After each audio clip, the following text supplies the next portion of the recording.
ले चलते हैं आपको राजस्थान विधानसभा में इस वक्त नेता प्रतिपक्ष गुलाब चंद कटारिया क्या कुछ कह रहे हैं। कोई चिंता की बात नहीं, जो डूबना है प्रदेश को तो डूबेगा।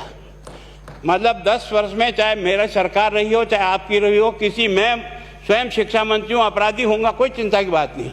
लेकिन आप कम से कम इन 10 सालों से इन जितनी कोचिंग संस्थाएं चल रही है, इनकी जितनी परीक्षाएं हुई है, उनके परीक्षा के रिजल्ट के साथ आप एक टीम लगा करके इनका पोस्टमार्टम करो, तब आपको समझ में आ जाएगा कि ये बीमारी कहाँ से चली है।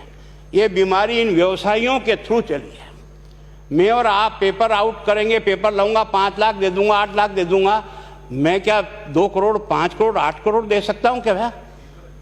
ये सारे के सारे जो पैसे देने वाले बड़े बड़े दिग्गज लोग हैं, जो कोई 10 करोड़ में पेपर ले जाता है, कोई 3 करोड़ में ले जाता है, कोई 2 करोड़ में ले जाता है, फिर अपने कोचिंग संस्थान में रिजल्ट लाता है, उसके बाद बड़े बड़े पोस्टर बाहर लगाता है, मेरा 100% सिलेक्शन।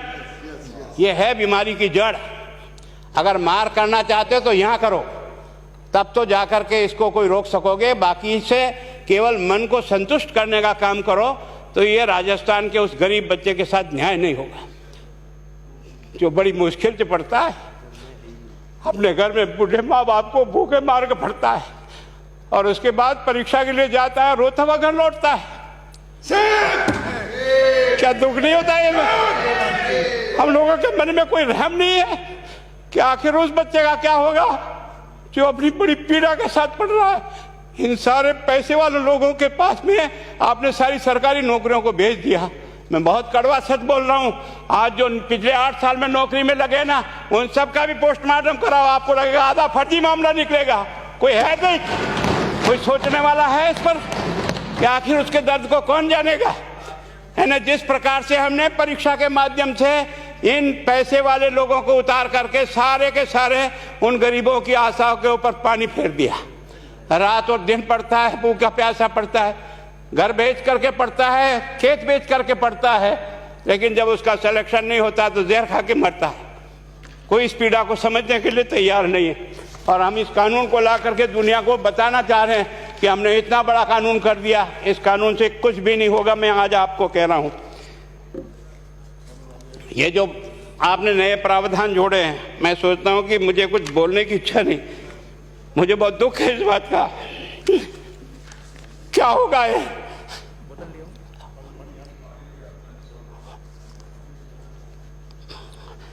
किस तरह की गैंग पालनी है हमने? पानी पिला दो, है ना। मैं उस दिन भी पूछा था कि मैंने कहा ये शिक्षा संकुल पे है, जिन लोगों को ड्यूटी पे लगाया, इसको लगाने वाला दोषी कौन है, जिसके कारण से पेपर जो है ना काट करके निकाल दिया। ये तो ठीक है, भाग्य हमारा अच्छा था कि सवाई माधोपुर की घटना फूट गई और एसओजी को उसमें हाथ में लग करके कुछ केस लग गया। अगर वो केस नहीं लगता तो आज आपकी सारी नौकरी पर इन सब बड़े बड़े दलालों के स्कूल में पढ़ने वाले बच्चे होते और मेरा गरीब का बच्चा अपना घर लौट के जाता। क्या दुर्भाग्य है। और इस कारण से केवल इसके लिए खुश मत हो जाओ कि हमने कानून बहुत सख्त बना दिया इसलिए अपराधी रुक जाएगा। नहीं, सिस्टम को बदलना होगा, ये परीक्षा का सिस्टम चेंज करना होगा। मैं सोचता हूं कि क्या हम इतने अक्लमंद बैठे हैं, क्या इस व्यवस्था को चेंज नहीं कर सकते? क्या एक ही पेपर हर राजस्थान में 20 लाख बच्चों को दिया जाए? क्या इसका कोई ऑल्टरनेट नहीं हो सकता?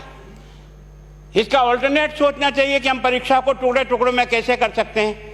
जिले के अनुसार पेपर नहीं, एक नहीं हम 25 पेपर बना सकते हैं। कौन से सेंटर पर कौन सा पेपर जाएगा कोई तय नहीं करेगा कौन सा जाएगा, और हम जो इच्छा होगी उस सेंटर पे वो पेपर भेजेंगे। और ये जितने भी प्राइवेट कॉलेजों में आपने सेंटर बना रखे उनको बंद करो, इनको तुरंत बंद करिए एक ऑर्डर से। जितने भी सरकारी विद्यालय है और सरकारी नौकर ही एग्जामिनर बनेगा और एग्जामिनेशन करेगा, तब तो आप इसको बचा पाओगे। ताकि आप और मैं कितने भी कानून बदल कर दें, आपका वो जांच करेगा, आपका वो अधिकारी आएगा। आपने कहा भाई सेशन जज के नीचे नियुक्ति नहीं होगी, इसके अलग से कोर्ट होगा, बहुत अच्छी बात है। प्रोविजन जो आपने डाले हैं वो स्वागत योग्य है, स्वागत करता हूं, पर इन प्रोविजन को लागू तो आप और मैं ही करूंगा, कौन करेगा? जब हम ही ठीक नहीं है तो इन प्रोविजन क्या रोएंगे अंदर बैठे बैठे है? जब तक हमारा दिल और दिमाग ठीक नहीं होगा ना, इस बीमारी का इलाज नहीं होगा। हमने शिक्षा के मंदिर को भ्रष्टाचार की भट्टी में जलाकर खाक कर दिया। दुर्भाग्य हमारा, जहां से कोई आशा की किरण दिखती थी उस गरीब को कि चलो मैं अपनी मेहनत से आगे बढ़ जाऊंगा, लेकिन अब वो निराशा में आ गया। उसको लगा कि अब कोई रास्ता नहीं है। और इस कारण से मैं सोचता हूं कि आप जिस भावना से लाया, मैं आपकी भावना की इज्जत करता हूं, लेकिन केवल आपकी भावना इन बेईमानों को नहीं रोक सकेगी। इसको रोकने के लिए हमको सिस्टम को बदल करके और तुरंत उस पर ध्यान करना चाहिए। कानून 302 का बना हुआ है, क्या मर्डर रुक गए? आप भी जान रहे हो, रोज के रोज पोक्सो कोर्ट में आजीवन कारावास हो रहा, क्या व्यभिचार रुक गया है? अपराधी को दंड मिल सकता है, अपराध बंद नहीं हो सकता है। अपराध बंद करने के लिए जो सिस्टम होते हैं उस सिस्टम में चलो। एकमात्र इस देश में भ्रष्टाचार की भट्टी में देश जल रहा था। केवल और केवल एक तरह से प्रत्येक व्यक्ति का खाता खुलवाकर देश के प्रधानमंत्री में सारा का सारा बेनिफिट उसका सीधा खाते में डाला। बेईमानों को चोट लगी नहीं लगी, उस तरफ अपना दिमाग बचाओ, उस तरफ अपना दिमाग लगाओ। किस बीमारी का इलाज कहाँ है और कैसे हो, इस बारे में चिंता करने की कोशिश करो। मैं कई बार इधर सीकर और इधर गया तो मैं सोचता हूँ कोचिंग संस्थान की बिल्डिंग देंगे ना तो टोपी गिर जाए नीचे से। क्या चीज़ है यार, भगवान ने क्या लक्ष्मी वहीं बरसाई है? और जो बाकी संस्थाएं, उसका कारण यह है कि हमने अपनी दुकान को इतनी कमज़ोर कर दी है कि जहाँ बच्चे अच्छी तरह से शिक्षा लेकर के हम जैसे गरीब पढ़ करके यहाँ आ गए, अब वो रास्ते नहीं हैं। और इस कारण से मेरी बहुत विनम्र प्रार्थना है, इस बीमारी का इलाज चाहिए बच्चे को, कानून से नहीं होगा, कानून के अलावा होगा। और उसमें आप करें। धन्यवाद। Thank you. माननीय मंत्री महोदय।